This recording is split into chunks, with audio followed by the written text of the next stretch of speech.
And welcome to the Fantasy Football Mafia. Hello. What's up, my sexy guys? Nice to be here. All right, so today we're going to do the top 10 tight end episode. And before we get to that, let's go ahead and do some news and notes of the day.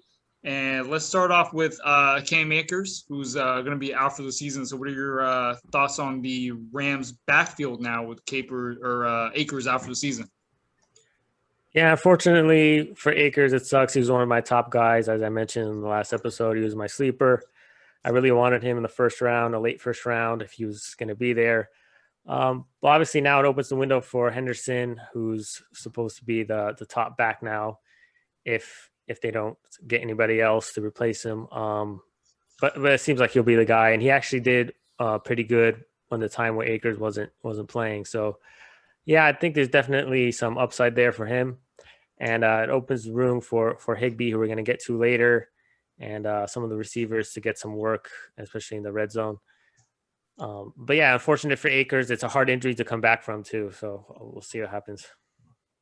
Yeah, to your point of being productive out the gate, it was 520 yards and 4 touchdowns on 96 touches, weeks 1 through 7, before Akers came on board. So he can be productive when given the opportunity. So I don't, I wouldn't say the Rams are I can't find the adjective right now, but I mean, they just haven't said that they're going to be signing any other running backs. They have Raymond Calais, Jake Funk was a 7th round pick, Xavier Jones, I think his name, and then obviously Darrell Henderson. But I want to throw a name to you guys real quick. Melvin Gordon, trade possibly to this team. I think it would be a good fit, and also just kind of give them more depth again. What would you rank Gordon if he went on the Rams? Higher than I have with Darrell Henderson, probably just like maybe 5 spots higher. But I don't know. I mean, maybe running back anywhere between running back 15 to 17. I have Henderson around that 2021 range. So yeah. And then Aaron Rodgers, rumor is he is going to retire, and websites such as like DraftKings, FanDuel, Vegas Betting dropped the Packers win total down a couple of wins, with rumors of Aaron Rodgers retiring. So what are your thoughts on Rodgers actually retiring? You think it's going to be true or not? He's playing. Yeah, I think he could retire, but I think that's his way out of Green Bay, out of his contract, and eventually maybe he'll look for somewhere else he would like to go. He'll be free to sign wherever and whoever wants him. And I think this is way out, like pulling a Brett Favre or a Carson Palmer, what they did a few years back. If he signs this year, next year, I don't really know, but this definitely hurts fantasy implications, obviously, for everyone on the Packers. As far as Devontae Adams, I move him back to about 3. I think Aaron Jones even gets moved back, and Robert Tonyan, obviously. But we get guys like what's his name, Love, to see what he can do. So, well, right now it's all speculation, so we'll see what happens. Yeah, I think he's going to play. Just not with the Packers, of course. I mean, I was telling you guys this was deeper than just money and things of that nature. And I think he's definitely meaning business when he's threatening to not play. He's not going to hurt with money. He's got a lot of endorsements, but he will find a home because there's several teams out there that want him. And if they don't have to give any assets up to get him, since Packers are being so strict with trying to find a suiting trading partner, obviously he'll walk and then sign with a team. So. One word answers. Adams a top 5 receiver if Rodgers isn't there. Yeah. I still think he is, yeah. Okay. And then DeAndre Hopkins with now deleted tweet saying that he's going to reconsider his future in the NFL with them pushing toward vaccines. What is your thoughts on the NFL now saying they're not going to be rescheduling any NFL games if there's any breakouts? And if there is going to be a breakout and some games do have to be canceled, not only the team that had the breakout is going to lose paychecks, the team that they're going against is going to be losing paychecks. Yeah, I think what's your thoughts on that?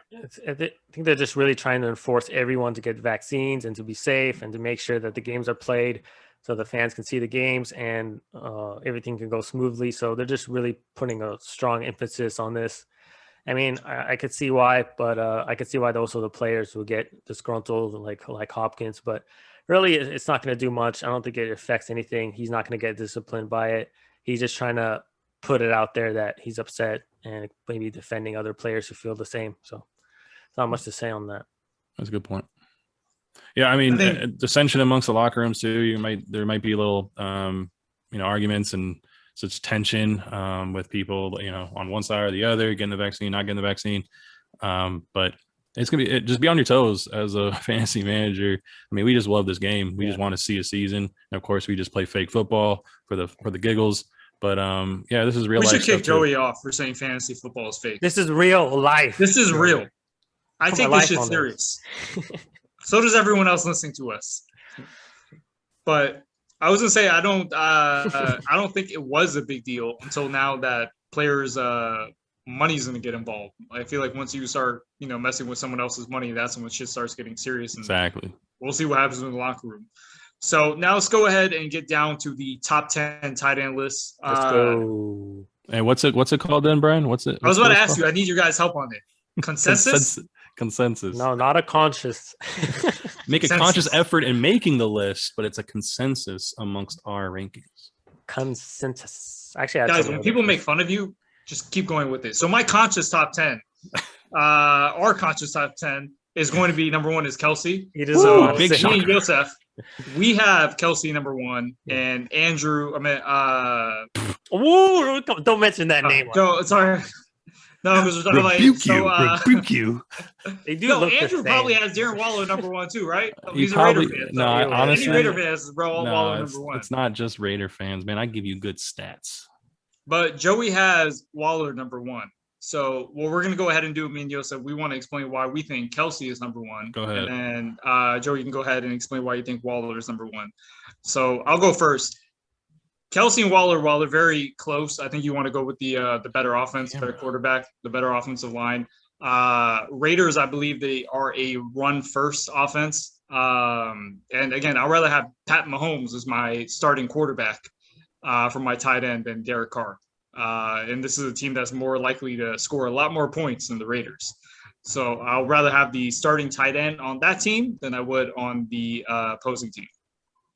Yeah, I think all those points are very valid. The offense is just better with the Chiefs. They're going to get more opportunities. They have a better quarterback. Kelsey, he's led the all tight ends, I think, the past 4 seasons in fantasy points, total points. He's broke the all-time record, I believe, last year in yards. I mean, it doesn't show any signs of slowing down. He still gets a bunch of targets. I mean, there's really no negative into his game right now. I think he's hitting his stride. I get the Waller. I guess we'll let Joey expand on Waller. Well, I mean, I wanted to look it up. But the Vegas Raiders put up 27.1 points per game and Kansas City put up 28.5. It's not that egregious. Okay, guys. But I did bring this up before. Kelsey and Waller had identical second halves of the year, final 8 games. Kelsey 77 for 57, 77 targets, 57 catches, 806 yards, 5 touchdowns. Waller 74 targets, just 3 less, exactly the same, 57 catches, just 4 yards underneath, 802, and then also 5 touchdowns. Identical pretty much across the board in the final 8 games. So it's a pretty solid sample size there. Heading into this year, I like the weather, obviously, for Vegas. Half your games indoors versus Arrowhead with the tundra that can happen over there. I know the tundra is really Green Bay, but still can get really cold in Kansas City. 4th in target percentage amongst all receivers and tight ends. First target read percentage, he was second only behind Davante Adams, and red zone targets, he was only second behind Davante Adams as well. So amongst these things, it's not really egregious for me to say that he might vault into tight end 1 status. I mean, tight end, actually the tight end 1, as opposed to just falling behind Kittle or Kelsey this year. Knowing that you probably won't able to capitalize on like a Carr Waller stack, obviously, so that's not a great stack. Would you consider getting Kelsey first anyways, just because? Well, I mean, why not? Stack? I mean, I typically want to at least have 2 quarterbacks. I don't never go 3 in like an ESPN or a Yahoo league for season long. But I mean, if I did get Waller early, I wouldn't rule out finding Carr as my second quarterback, and then obviously seeing who my usually QB1 would be.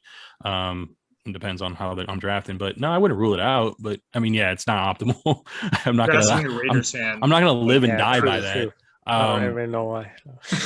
Look, I'm just saying, I'm not. I've actually had that quarterback combo before, and I'm still in the playoffs pretty much year in year out, man. So don't worry about that. Don't worry about that. All right.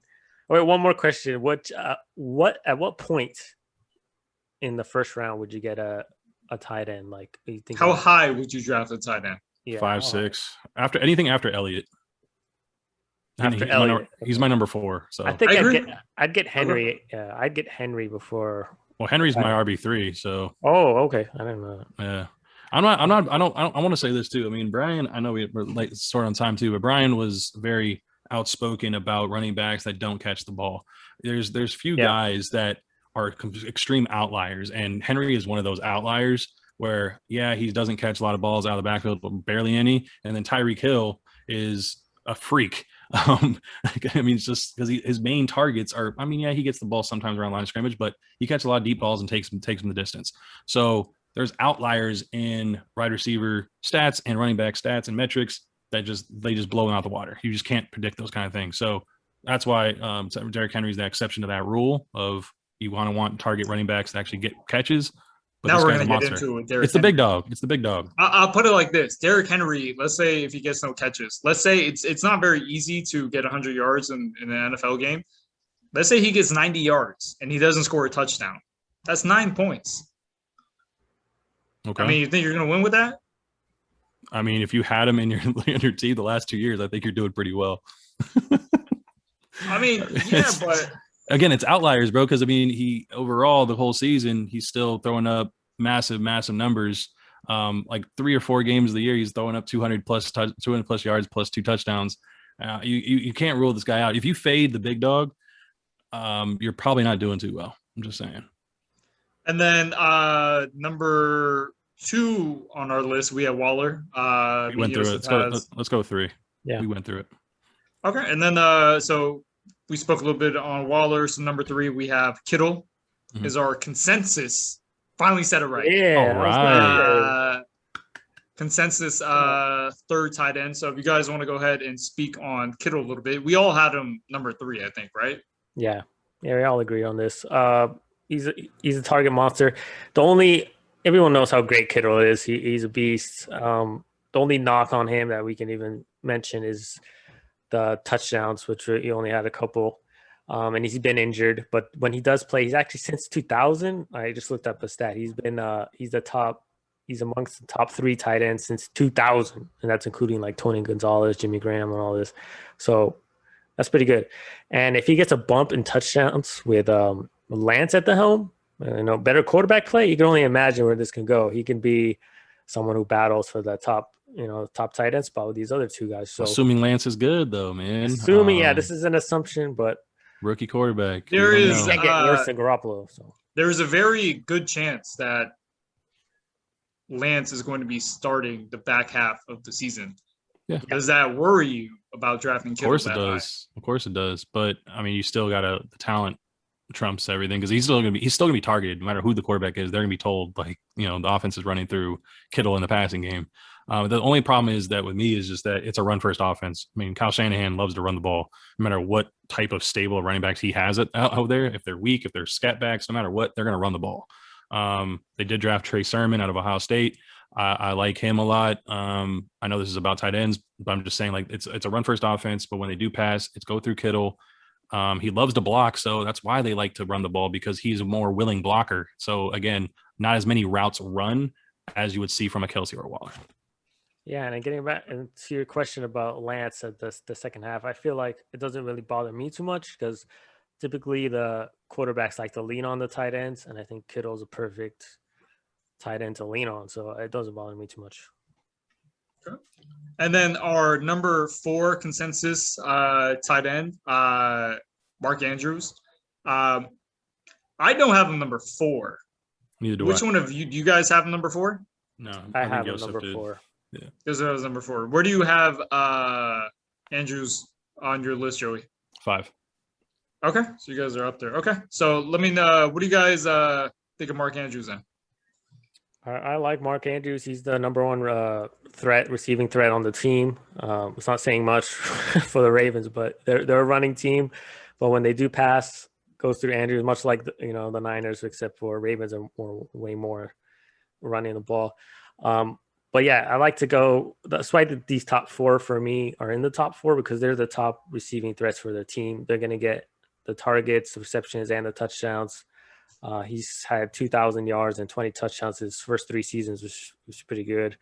And I don't really get a lot of people hate on him, but I feel like he's very consistent when it comes down to the other tight ends. If you're going to miss out on the top 3, you want to grab Andrews probably like 5th round if you can.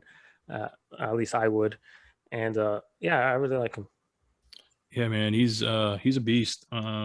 He wasn't thought of. I mean, he was, I think, the second fiddle to Hayden Hurst when they drafted the 2 tight ends in that same year. But he just surprised, and he's been on the scene ever since. I think it's now his 4th season now. I think he left a lot of football on the field last year. He played a little hurt, but he had some egregious drops. One of my best friends is a big Raven fan, so I watched a few games just because NFL Sunday Ticket, but we were targeting some Ravens games. But yeah, he was disappointed in his performance too. So I think we can see a return to form of much like 2019. I've been saying that a lot about a couple players. I think Cooper Kupp and Chris Godwin were the others, but he's just too talented to keep him down. I think he still was a productive year for him. I think had 7 touchdowns and still around 60 catches. So that's still really solid stuff. So number 5 on our consensus list is Kyle Pitts, who I actually have a little bit lower ranked number 6. A rookie tight end coming to the league doesn't typically start off hot. What do you guys think? Yeah, that's right. That would be actually my only knock on him. Besides that, he's super talented. They drafted him top 5 for a reason. They're obviously going to use him. They got rid of Julio Jones, so I'm thinking he's going to be the number 2 guy on the team in a passing offense. It could be very high upside for Pitts, but also a little risky because he is still a rookie. Usually tight ends who come in as rookies don't do great. I don't know the last one. I think Vernon Davis was the last one, had a good season the first year fantasy wise. Yeah, I'd say so. Yeah, you take a chance on there, but if you look at the athleticism of Pitts, it's hard to say he's gonna fall into that category like those other rookie tight ends the past few years. So I feel pretty confident at the top 5.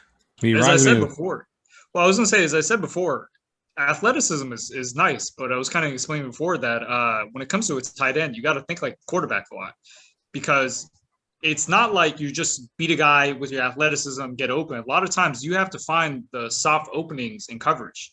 You're going to have to know what kind of defense they are running and saying, okay, this is going to be an opening right here. This is going to be an opening. Let me stop right there.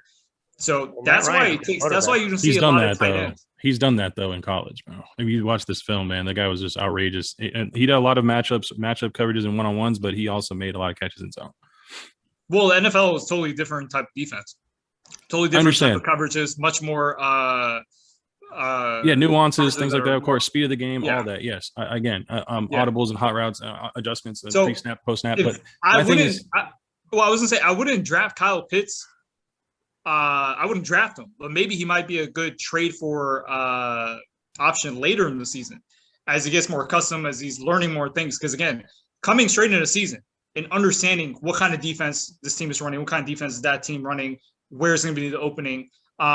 Maybe in man coverage he'll do good, but a lot of times when teams run zone, you got to know where the opening is. That's where I feel like tight ends struggle a lot.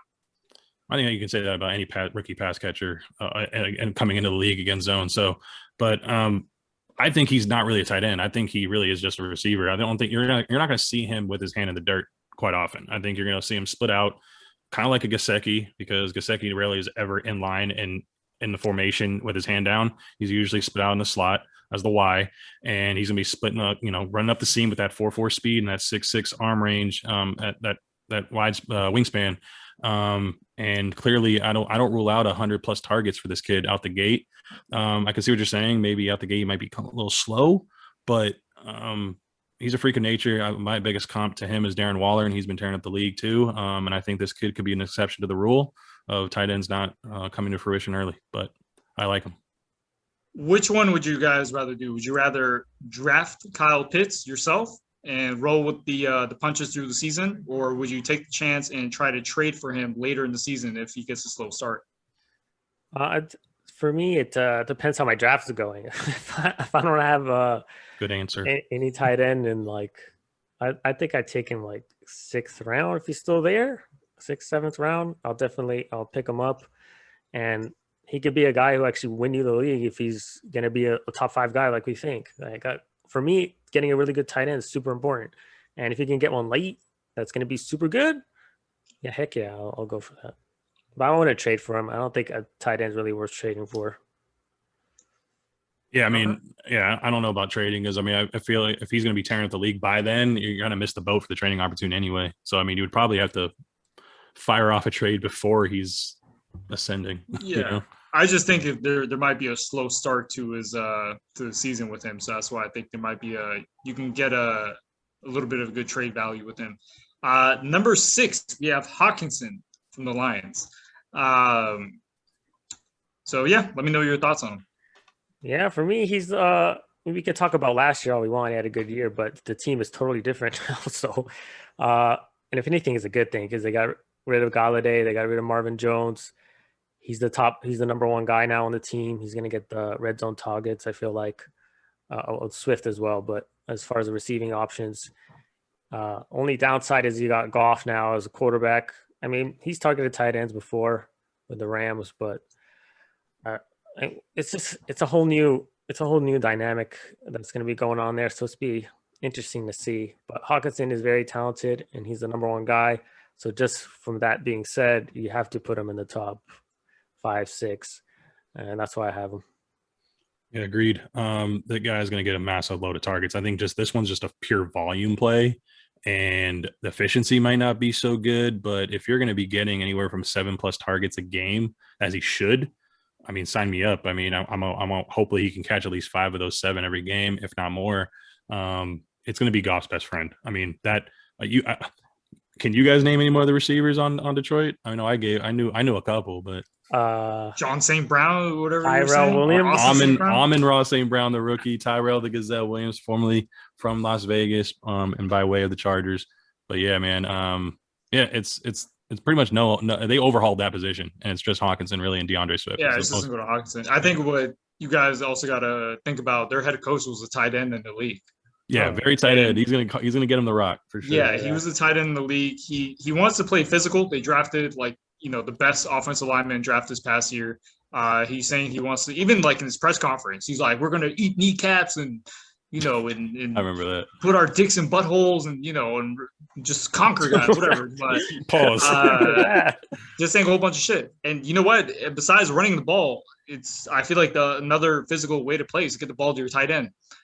Just a real big guy. So I think Hawkinson, I actually have 4th personally. Who do you guys have? The highest, yeah. You have the highest. I have him at 7. Okay. I had him right in the middle of that. Yeah. And then so going to number 7, we have Goddard on our consensus list. So Joey, go ahead and let me know a little bit about Goddard. He's the guy in Philadelphia. I don't care what anybody says about Zach Ertz. Zach Ertz has a huge contract. Yeah, here we go with Zach Ertz. He didn't even let me get a sentence out. He just I just said something hot. I don't know, man. To me, I don't know how you guys just throw it out in a way. Like Zach Ertz is still on the team, and he has a huge contract. You can say he's going to be traded, but he's still on the team. This whole thing about contracts is almost exactly with your logic of just dismissing things completely without even thinking about it. You're not even thinking of the range of outcomes for Kyle Pitts just because, all the other tight ends don't perform, so he's done. Oh, well, Zach Ertz, because he has a big contract, he's not going to Dallas Goedert's dust. Or I think he brought up John New. Because Belichick congratulated him at the end of a game. He's had a big contract, so he's going to be the guy. Well, dude, we don't know any of that, man. It kind of, you got to go out past history of certain stuff. When tight ends, year in, year out, rookie tight ends don't really perform as to expectations. There's a reason why. More along the lines, more or less, you're going to be absolutely correct. 99% of the time, it's almost like the 16 versus number 1 seed in the NCAA tournament. You're going to be picking number 1 seeds all the time. That one time you're going to get burned. This could be that one time. Open your mind a little bit on some of these things. Just the contract thing is just egregious in my opinion. I don't think just because Zach Ertz's contract doesn't dictate that this guy's going to come to form again. There's no predictability about that. Dallas Goedert's been out snapping this guy when healthy every single time for the past 2 seasons. So He was you tell me. not this past year. Yeah, I think toward the No, end. not even. I don't even think this past year because Goddard was out for like 5 or 6 games. But Yeah, I mean, he was when they're both healthy. Goddard's the guy, and he has the better skill set of blocking and receiving than Zach Ertz right now in their stage of the career. And I think besides George Kittle being the best run blocker plus receiving combo skill set, Goddard's right up there. Probably number 2, maybe 3rd or 4th. I don't know, but he's up there. That's what around the league they view this kid as a well dynamic of a tight end, and he's that guy. Joseph? Yeah, I mean, I think Joey covered that really well. I think Hurts is going to lean on him a lot, and I feel like Ertz is. I mean, he's past his time. When you saw him play last year, I mean, he just doesn't have it anymore. And Goddard's going to be that number 1 guy on the team, and I think he's actually going to be the top threat. I know they drafted Devontae Smith, and they have Rager, but I mean, those are really like. They're still young guys getting used to the offense. He's going to lean on Goddard a lot. He's going to get his receptions. He's going to be a red zone type guy. You have Nick Sirianni, who comes from the Frank Wright tree, who has a history of like producing these good tight ends. So you can get a guy who could be a top like 5 tight end and get him way later, and that's Goddard. The first 6 tight ends that we have on the board, I mean, they have some good quarterbacks, I guess you can say. Mahomes, Carr, Garoppolo went to the Super Bowl, Lamar Jackson, Matt Ryan, Jared Goff went to the Super Bowl. Goddard's quarterback is Jalen Hurts, who's really hasn't done much in the NFL. So are you guys worried about him being quarterback? That is a viable reason for like to say that he might not be in the top 10 of tight end ranking. I think some people have him maybe in that lower tier of the top 10 or even out of it. And I think that's a good reason for that because Jalen Hurts is still largely unproven. Out of the young quarterbacks, he's probably like the least likely to keep the job the whole year. Of course, if he continues to dazzle with that running ability and that dual threat ability, the sky's the limit for that guy. But the job's not safe by any means. I don't know if he's the clear number 1. I think there's still a QB battle over there in Philly. What do you guys know? Who's he battling with? I don't know who number 2 is, but there's a chance that he could be taking it away because if he doesn't perform well. I know there was rumors they're still trying to trade for Watson, so I don't know how happy they are. Oh yeah, I heard that one. I heard that rumor. Yeah. Hurts, but for me, I keep saying it like the young quarterbacks like to lean on the tight end. So I know the top 6 have good quarterbacks, but that's what you would expect for top 6 tight ends. So if we're gonna go like with another tier and Goddard, yeah, he doesn't have the greatest quarterback. Well, we don't even know. It's actually just an assumption. He did okay at the end of the year, and he did target Goddard. So I don't think it's a step back, and I think he's going to continue to lean on Goddard. They love him on the team, so yeah, to me, it doesn't really matter way too much on the quarterback situation. It's actually Nick Mullins and Joe Flacco as the backup quarterbacks right now Nick in Mullins? Philly. Nick Mullins. So he's obviously taken over for underperforming quarterbacks before. So so that's definitely not – can't rule that out. I wouldn't say it's a QB battle. I think that was a bad take by my part, but Nick Mullins could definitely take over or just go to the old ageless wonder, Joe Flacco. I think that team their expectations are so low. They're just going to ride it with Hurts, see what they have. And then, if he's bad, they'll look for another quarterback, perhaps Deshaun Watson, or draft a quarterback early next year.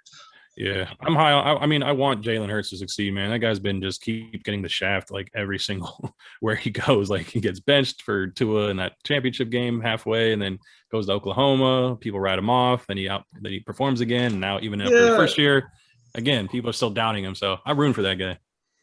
And then number 8, we have Evan Ingram on our list. I feel like I'm higher on him than maybe some of you guys. Jory, what do you have him personally at? I have him at 9. Oh, okay. And then Joseph, what do you have him at? I think I had him at 11. This is a pure athletic guy. I mean, the guy's a freak too.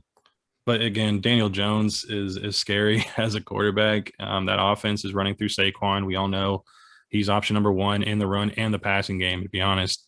I know they just signed Galladay as well, but I don't think they know how to utilize Ingram. Ever since he's been there, like it seems like they just don't know how to get him the ball. And it's very frustrating because that guy is a freak. But we'll see. I have him at 9. Our consensus, I don't know. I hope I really want Logan Thomas in there. I would rather have Evan Ingram out. I'm really high on Logan There we go. Thomas. We're gonna get to Logan.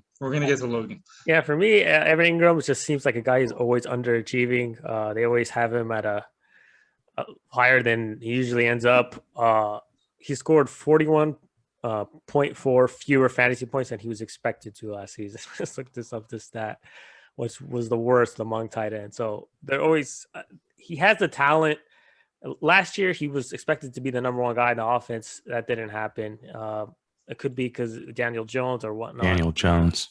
Yeah, and now they added a few weapons on the receiving core that just shows you they're kind of moving away from having him as the top guy. So that's why I push him back a little more. He's still talented. I still feel like he belongs in the top 10. The Giants do have the 6th easiest schedule when it comes to tight ends. So yeah, that's all I really have to say for him. I mean, we're in this territory now. Like you're kind of just like, I don't know if you can rely on Evan Ingram being your tight end 1. So I mean, hopefully you have another option to kind of, rotate in and out if you're selecting Ingram as an option for your team. Once it gets to the lower top 10, it's this really range for sure. It's everyone knows after like the first couple of tight ends is really like a hit and miss at that point. A lot of guys are just picking off waivers, who has the best matchup once it comes to tight ends. But these are guys who we believe in will be putting in better numbers more often than some of the guys that you can get off waivers. And then number 9, we have Higbee. Yeah. Did he bump up your guys' rankings due to Cam Akers being out for the season? Yeah, a little bit. Not like doesn't change much to me. But yeah. I don't think it doesn't change much to me. I mean, I think he still has the potential to be in the top 10 as a tight end. But I remember everybody was high on him last year, and he largely disappointed everyone because he had that, I think, really good stretch in 2018 or was it 2019? I forget what year, but he had a stretch of where he was just tearing up the league. He was like the top tight end. He had like 11 targets per game. Everybody just thought he was going to be the tight end out the gate last year, and just dudded completely. So I don't know if I want to be burned by him again, but yeah, better quarterback play. Cam Akers being out, you could bump him up, but they're still going to run the ball with whoever's in the backfield, and then they're still going through Kupp and Woods, and then I like Van Jefferson a lot too. I think he's going to win the slot job. So, and then number 10, we have Noah Fant. Noah Fant was a first-round pick a few years ago. Had some really good games, had some not so good games, and they went ahead and added Teddy Bridgewater to the team, perhaps taking over Drew Lock. What's your expectations for Noah Fant? I like Noah Fant. He's kind of inconsistent. He doesn't have a great quarterback play. He was kind of had boring stats last year. I think he didn't even get over 81 yards. But he's a talented guy. They drafted him. It was a first round, second round. He's not going to be too reliable, but I think he's someone they really want to get more involved. And I think if they bring in Teddy Bridgewater, a more competent quarterback who can find him in those open spots and those zones like you were alluding to earlier, that could really help him. And the Broncos have one of the best schedules for tight ends fantasy-wise this season. So that helps him. Yeah, he's stuck into the top 10. We only have a few minutes remaining, so what I want to actually go ahead and do once it comes to Logan the tight end, we got to talk about Logan, bro, and Jonnu. Well, once it comes to the tight end, there is a sleeper you can get toward the end. Yeah. For tight ends, I have a sleeper who's ranked in the 20s to a lot of people. I believe he's going to be a top 10 tight end. Are you even talking about Adam Trotman? Because I've been hearing him ad nausea. Please don't say Adam Trotman. I actually don't think it's going to be that bad, but I have a specific person. You have a specific person. I don't know if you have a specific person. Yeah, I do actually have someone. Okay, go ahead. I'll let you hear you guys go. Who's your person, Joseph? Oh, my guy is Blake Jarwin. If he can come back. Okay, I like that. Back healthy. You saw what Schultz did, who was like an unknown guy. I think there's a gold mine in the Dallas Cowboys. I have one too now. And, if he can get up there and be like one of those guys that's in the rotation, I think it'd be good. He could be like a top 15, top 10 guy. I'm actually going to go with Jonnu Smith. Yes, they brought in Hunter Henry. What team actually had success with 2 tight ends before? Oh, yeah. The Patriots with Gronk and Aaron Hernandez. And last time I remember, they did amazing. Jonnu Smith, actually, I'm not sure if it was the highest contract for a tight end, but it's definitely up there. 4 years, $50 million. And two other things. So guess who actually has the easiest schedules for the tight end position based on last year? Patriots. Probably the Patriots, if you're bringing this up. Patriots have the number one easiest schedule for tight ends if you're looking compared to last year's rankings. All right, enough of this. And then, we only have a certain amount of time, dude. I got like 4 minutes. I just want you to, and for people who are saying it's potentially a run first offense, they have some other weapons. Who else are going to throw to? Kendrick Bourne, Jacoby Myers, N'Keal Harry, like who N'Keal Harry's on his way out. It's Nelly Aguilar is number one over there because he was also Nelson Aguilar is your number one wideout for the Patriots. That says enough. I rest my case for Jonnu Smith. Wide receiver one. He was wide receiver one for the Raiders, and he helped a lot of teams last year. I'm just letting you know about Nelly Aguilar. Number two, Jonnu Smith was barely outpacing Anthony Ferkser, and Anthony Ferkser is actually one of my late tight ends that I would say target as a potential guy that can get into the top 12 of tight ends for this year. Another guy is Gerald Everett, former teammate of Tyler Higbee in Seattle. I like those two guys as my sleeper tight ends that can vault themselves into the top 12-ish area of tight ends by the end of the year. But your Jonnu take, man, I think it's egregious. I mean, you had him, at 7th or something like that? I have him 7th. Yeah, right. I think Yosef had him at 14. I don't have him ranked in the top 15. So it was a very egregious discrepancy here amongst the consensus here. I had Logan Thomas 6th. I don't know where you guys had him. He wasn't even in the top 10 of the consensus. So against this Jonnu, because I think that's probably like where the discrepancy is here. I'm at 6. You got Jonnu at 7. I mean, Logan Thomas finishes tight end number 3. You realize that, right? Last year, tight end 3. That was a totally different quarterback. Mr. Totally different quarterback. Bringing back vintage Tom Brady with Aaron Hernandez and Gronk, and you're trying to equate Hunter Henry and Jonnu Smith with Cam Newton. I think that's horrible. It's a horrible take. 16 out of 19 red zone targets. Logan Thomas, converting the red zone last year on the same team in the same offense. That's another thing. You're getting acclimating a quarterback. He was efficient. He only had 7 touchdowns. I'll give you Jonnu had 8 out of 12 of 19 red zone targets for 8 touchdowns. But as far as target share or pass catchers in general, targets, efficiency is kind of a slippery slope, but red zone usage and then also air yards and average depth of target are the biggest indicators from year to year statistics. And checkbox on every single one of them on Thomas' side. A-dot was 7.02. Hold on. Average depth of target 7.02. A-dot for Jonnu 5.54. Air yards when all these routes run in the air where the ball's getting thrown to him, 772 air yards for Logan Thomas. He doesn't sit around the line of scrimmage. He's also, to your point, a former quarterback where you say you have to navigate in the zones, help the quarterback out, being on page with Ryan Fitzpatrick, running those routes and tearing up those seams and also tearing up man coverage. This guy's great. He's LT3. Lawrence Taylor, LaDainian Tomlinson, LT3, Logan Thomas. As you were saying that, no, you were saying Tom Brady was their quarterback. So you're saying quarterback actually does play a huge, decision in how good the tight end could be, correct? Yeah. So with a completely new quarterback with Ryan Fitzpatrick, who is known to throw to the wide receivers and not the tight end, and we went Alex through this Smith, too, man. We went through this who too, likes buddy. to throw to the tight. When Alex Smith was with Kansas City, he threw to Travis Kelce. Kelce was a Pro Bowler. Ultra conservative Alex Smith, targeted him. I don't know how the exact targets, but he still had over 111 targets last year. You're talking about Logan Thomas. Johnny only had 65. You're talking about an egregious amount of target discrepancy. Doesn't matter. I think Ferkser had 53 targets to Johnny's 65. So in a dual tight end system and a run first offense, which is similar to New England, I think Hunter Henry can outpace him easy. So all right, we got to end it. All right. So we left off with the two quarterbacks, Ryan Fitzpatrick, and he was talking about Tom Brady, but mainly I think the point that you were trying to bring home was just Ryan Fitzpatrick being acclimated to the Washington offense, having an impact on Logan Thomas's production. Proceed. First of all, Zoom is a fucking asshole with their little 30-minute limits or whatever. So we had to stop it and redo it. So it's going to go to 30 minutes if you keep talking that way. Zoom's paying attention. It was 40. Yeah. Whatever. First of all, Zoom, fuck you. You need to add more minutes. Number two, I totally forgot what I was talking about for that video ended. Number 3, as we were kind of discussing before we started recording, how last season, once the Patriots got closer to the red zone, how they scored was with Cam Newton running the ball, Damian Harris running the ball.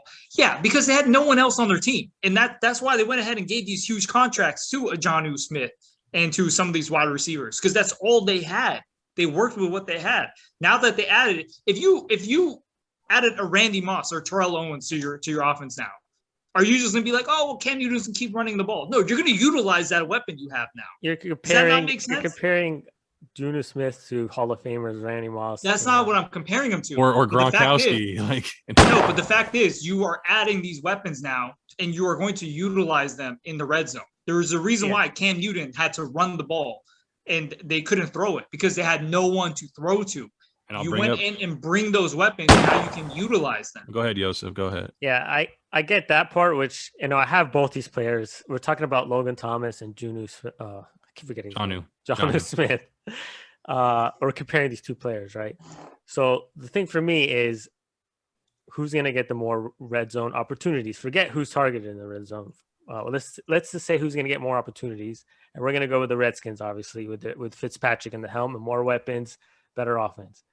And then we can say who's going to get the red zone opportunities now. And we look at the Redskins offense, and we look at they have 2 talented receivers, but they're smaller guys. So we're going to have Logan Thomas be that top guy in the red zone for them. And, Antonio Gibson's not going to be a goal line back. And then you look at the Patriots, and you got Cam, who's going to be I don't care anyone, so he's still going to be the top guy they're looking at in the red zone. Even if they get there, the odds that they get there is very slim. So they get there, they're going to have now Cam, Damian Harris, and then still Hunter Henry. And then probably the 4th is Jonnu Smith. So, I get that they did add him, and they did give him lots of money, and they do want to use him. But when we're comparing the two, you have to look at the touchdown. And Brian, I'm gonna make you wait a little longer too, because I have a segue from that. Keep your point, because red zone targets, they were identical last year. Jonnu and Logan, they both had 19 red zone targets. Jonnu was just a little more efficient. He went 16 of 19 of those red zone targets, turned them into 7 touchdowns. Jonnu just made us tiny smidge better in the touchdown receptions. He had 8, but he only converted 12 of 19, so a little less efficient from Ryan Tannehill. It was a better quarterback than any quarterback, I guess, that Washington was playing with Heineke and Alex Smith, although Smith played pretty well. But I just don't understand equating the two offenses. One's more efficient and less run heavy. To Yosef's point, man, just go ahead from there. The Redskins, who's the number 1 passing option on that team? Terry McLaurin. Who's the number 2 passing option on that team? Logan Thomas. I think it's Curtis Samuel. We'll see. But as of last year, because all we can do is last year, because Curtis Samuel wasn't on the team last year, it was Logan Thomas. Terry McLaurin is a wide receiver 1, and Curtis Samuel they give a nice size contract to. Patriots, who is the top option for catching on that team? As of last year, it was Jacoby Myers. This year, it's Nelly Aguilar. You're telling me he was also wide receiver 1 on another team. He's going to keep catches away from Jonnu Smith. How many passing yards? He took catches away. What team was Nelson Aguilar last season? How many passing yards? Nelson Aguilar. What team was he on last season? He took catches away from Darren Waller. I mean, what do you mean? Like, he was wide receiver 1. Season. So why can't both be true? I don't. Why can't he do the same thing with Cam Newton? I don't understand. Cam Newton in the past has supported a great tight end such as Greg Olsen.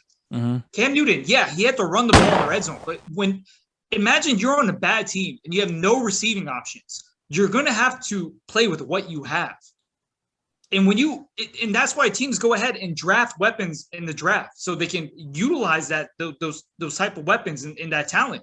So you mean to tell me you go and bring all these free agents in and you're like, no, Cam Newton's still going to run the ball. No, you're not. They're still going to run the ball, man.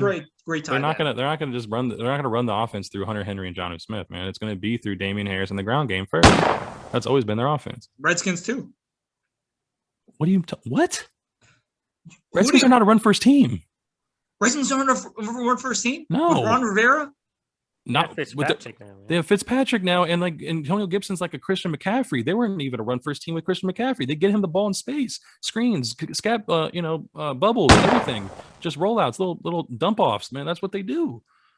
Gibson's a perfect complement of that. Gibson's one of my favorites. He's, I think, my running back 10. He's one of my favorites to vault into running back 5 or above because he's like a Christian McCaffrey type player. He's almost like identical to that. He didn't even play running back until he got to the league, and he's a great wide receiver. Yeah, man, he's crazy. That offense, actually, also, who's J.D. McKissick? Actually, he got a lot of catches. He did. They have other options to go outside of Antonio Gibson to do that. So it's like spell the guy and still get the same kind of production and help out Ryan Fitzpatrick just be ultra efficient this year. This might be one of Fitzpatrick's better efficient years because of the skills behind, like the skill position players around him this year. It's crazy. This is basically Jonnu Smith versus Logan Thomas that we're going against. I'm vouching for Jonnu Smith. All right, you know what? Let's put this to rest because we don't want to make this video any longer than it already has. I think you made good points, my friend. I love debating with you. I love this is football. This is what we love talking about. Yosef, appreciate you being the mediator. But I think this is a great opportunity to do a little side wager live, so we have evidence. We have to do it. We have to do it. And drop in the comments below who do you think is going to win this bet too. So I will say that Logan Thomas will finish into the top. I haven't tied in 6, so I guess it's not really too much of a bet for me. But I think it's just a wager of who finishes better, and if they both have to be in the top 12 to be valid. Correct? Okay. All right. Because I don't know. I mean, Joseph, help us out with the actual structure of this bet too. I mean, for the actual bet, I went into the store yesterday and they have like these seasoned crickets, like sour cream and onion crickets that you can actually eat. Oh Jesus! Loser has to eat one on air. Well, I ate a cricket in Mexico. It tasted like tea. I never had one. So I'm game. I don't care. I never had crickets every day, man. I got some in my fridge. There you go.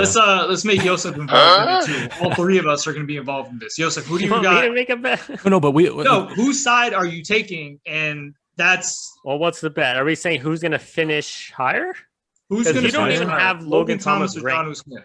You don't have Logan Thomas ranked. Joey has Logan Thomas 6th, way ahead, and he has Jonnu 7th. So it's like I'm just saying, like I think they just who finishes higher, but yeah, that's. I think it's just the easiest thing, right? Because they're both to you and me, they're very similar, 6 and 7. So I mean, I just think finish higher. Who finishes better? To most people, I've seen a lot of rankings. They have Jonnu Smith like in the 20s. So some people probably think I'm fucking crazy right now having definitely Jonnu Smith this high. Yes, I have been 14. I don't care. Bring it on. Joseph, let us know your side because you're in on this bet. I mean, I have Logan Thomas higher, so I'm okay. So if I lose, I'm the only one who's gonna eat that damn cricket. So there you go. We're gonna enjoy it live on air. We're gonna do this. It's on air now. That you cannot turn back from this. This bet is made live. We have evidence, so you can't back out. I'm putting this clip on Instagram. There you go. Now I'm just worried. There's okay. Also, injuries void this bet. I will say if anybody gets seriously injured, several games missed, void the bet. 2 games missed. Yeah, more than 2. I'd say 3 because it's a 17 game season, not 16. So you guys obligated to draft these players now? Oh, absolutely. I mean, look, if I miss out on Kelsey or Waller, I'm probably waiting for the ADP of Logan Thomas because it's low enough to where you can get him and he can still be a tight end 1. So there's some ADP draft strategy for you guys. If I'm missing out on the top 4 guys, I'm going with Higbee probably in late rounds. Oh, again, and then I don't know, we touched on a little bit, but Ferkser and Gerald Everett, I like them a lot. I think they're late round flyers. I think they should be a tight end 2, of course. They shouldn't be headlining your tight end position, but a great bye week fill-ins. I'm gonna go with that. Also, one of the news and notes that we actually didn't touch on, Michael Thomas. Oh yeah, is actually start of the year. Yeah, probably going to be starting on the. I moved him down. list. I moved him down even further. So he's actually and I don't even think he'll be in the top 20 now of wide receivers. Yeah, basically I wouldn't take him. I have him past Jamar Chase. I have Jamar Chase in my 20 spot, and I think he's, in that. I have Thielen at 23. You guys have him higher, but like I have him in that Robert Woods, DJ Moore, Adam Thielen range. I don't know what's up with him. He keeps getting hurt, and we don't know what's going on with him. It's just like this is someone I want to stay away from. I can't even. Exactly. He should be a wide receiver 3 at best for you, because of the risk. You want to have at least 2 guys that you can count on, and then obviously he can be like an OBJ where he can be your number 1 because he has the talent to do it, but you didn't risk a lot as your top 2 spots at wide receiver. With Michael Thomas basically going to miss half the season. Let me know who would you rather have. Did he say like that many games? I thought it was just like maybe 1 or 2. No, he could. Yeah, I think he's going to start the season on the PUP list. So it's at least that's 6 weeks. 4 or 5 weeks, or even 6. It's at least 6 weeks. Damn. So who would you rather have, knowing that Michael Thomas doesn't miss the first 6 weeks? But I'm putting that outside of the wide receiver 30 then. Odell Beckham or Michael Thomas? Oh, Odell every day on that for that. Yeah, after 6 weeks for sure. Yeah, Brandon Ayuk or Michael Thomas? Ayuk, and that's also not even a question. Yep, agreed. Chase Claypool or Michael Thomas? We're getting a little there, but I'd still say Claypool. I still say Claypool, yeah. Yeah. DJ Shark or Michael Thomas. Yeah. Michael Thomas. Okay. There's our rate. What's the ADP there? What's the wide receiver number there? Getting to the back of the 7th. That's like wide receiver 25 to 30-ish. Yeah, getting which is what I was saying. Around there. Okay, so yeah, that was just in my head because I had him right now around the 20-something range, like low 20s, but maybe in that mid to late 20s. Some interesting names as well, just around that area. Tyler Boyd or Michael Thomas? Michael Thomas, yeah. Robbie Anderson or Michael Thomas? Michael Thomas. Even Michael Thomas missing 8 games. Wow, really? Well, you said 6, now you're saying 8. I mean, come on. Well, I think he's gonna miss a little bit longer. Plus the bye week too. Yeah, I mean, if he misses more, then Rob, I think almost any one of these receivers I would take, but I'm assuming he comes back right on the cusp of that. Yeah, I mean, if you're taking Michael Thomas over to some of the last names, Jarvis Landry or Michael Thomas? That's tough. Really, Michael Thomas. Yeah, Michael Thomas. I'd still say take Thomas though. Just what he's done in his career is just. I mean, you kind of believe talent. Well, when he gets on the field, he'll be fine. But it's worrisome that this ankle injury has been lingering this long. But I mean, he did wait a long time to get this surgery. I don't know what he was doing before, trying to rehab it. Didn't go something up with him. I feel like he wants off the team. You think so? I think he got surgery like a month ago, and this was like to clean it up or something like that afterwards. Let's go with some of the other positions so people get an idea of when to even start looking at Michael Thomas. Damian Harris or Michael Thomas? I mean, now you're getting to like roster construction because you're comparing two different positions. You're like, okay, do I need a running back and do I not? So I think forget even roster construction. Just who would you rather have? I mean Michael Thomas, there's talent, but definitely. I mean, again, availability is a huge thing. I mean, it's kind of difficult to say until we know more. Mark Andrews or Michael Thomas? Mark Andrews. Deontay Johnson or Michael Thomas? Deontay. Yeah.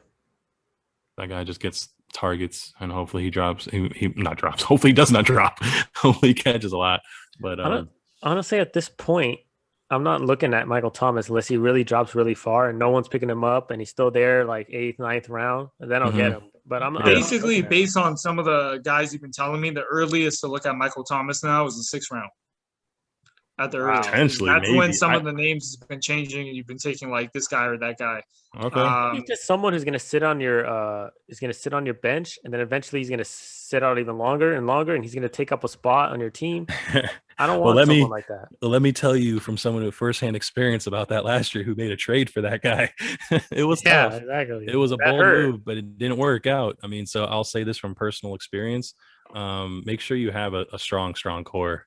I mean, I went to the playoffs, but it's at the same time, it was a wasted spot. I did that in 2 leagues. I did that in 2 leagues actually. I made a trade for Michael Thomas in another league too. It didn't work out. So I lost in the finals. Who's I'm like getting blanks. Who's the David Johnson? I actually drafted him with the first overall pick. And the first game of the season, he was out. This was like a couple. Oh, seasons like a couple years ago. Yeah, and like, no one knew when he was coming back, and I just held him throughout. That was the his season. wrist injury. I remember that. Yeah, and then finally, like the last game of the season or some shit, they're like, "Yeah, he's officially out for the season." So I basically just carried him for the whole season off waivers. Make sure there's IR slots in your league. Yeah, so just keep in mind you're gonna lose a roster spot if you keep Michael Thomas for that long. But okay, so I pretty much wrapped it up. The hell was that? That's me getting tired, man. I know. I was to say we got this video is getting too long. Holy bro. Shit! I didn't realize how late it was. Dude, we got to go. Yeah, bro. Okay, and then on the next episode, we're probably doing a mock draft. I think, right? Oh, that'll be dope. Actually, you know what? Let's do tips. I think we're gonna do guys we love and guys we hate. Let's go ahead and do that one for the next episode. We'll discuss it. Okay, don't forget to like and subscribe, guys. Yeah, like and subscribe, fuckers. Like, what the fuck? Yeah, you guys are watching and not subbing. Sub. All this work, we've been up for like comment. hours. Yeah, guys, it's almost midnight and we're up like doing this shit for you guys. Show some love. Seriously. Anyways, appreciate y'all watching the Mafia. Talk about football. Prepare for the season. You also take us out. Peace.